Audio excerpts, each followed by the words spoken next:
നമസ്കാരം.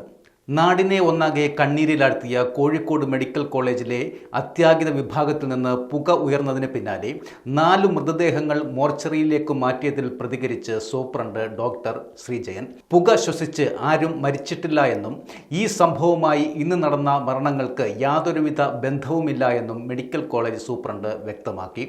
5 രോഗികളുടെ മരണമാണ് സ്ഥിരീകരിച്ചിരിക്കുന്നത്. അതിൽ ഒരാൾ തൂങ്ങി മരിച്ച നിലയിൽ കണ്ടെത്തിയതിന് ശേഷമാണ് ഇവിടെ കൊണ്ടുവന്നത് എന്ന് മെഡിക്കൽ സൂപ്രണ്ട് പറയുന്നു. രണ്ടാമത്തെ മരണം വിഷം കഴിച്ച നിലയിൽ ഇന്നലെ ആശുപത്രിയിൽ പ്രവേശിപ്പിച്ച ഒരു യുവതിയുടേതാണ്. വളരെ ഗുരുതരാവസ്ഥയിലായിരുന്നു ഈ യുവതി.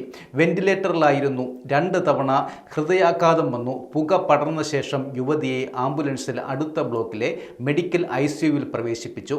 അതിനുശേഷമാണ് മരണം സ്ഥിരീകരിച്ചു എന്നും സൂപ്രണ്ട് പറയുന്നു. 3ാമത്തെ രോഗി മൗത്ത് ക്യാൻസർ പേഷ്യൻ്റാണ്. രോഗം മൂർച്ഛിച്ച അവസ്ഥയിലാണ് എത്തിയത്. പിന്നീട് മരണം സ്ഥിരീകരിക്കുകയായിരുന്നു.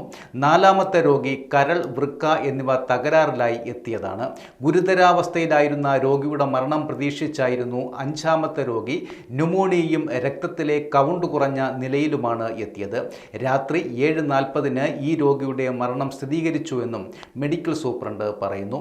ഇന്ന് നടന്ന മരണങ്ങൾക്ക് പുക ഉയർന്നുണ്ടായ അപകടവുമായി യാതൊരുവിധ ബന്ധവുമില്ല എന്ന് അദ്ദേഹം പറയുന്നു.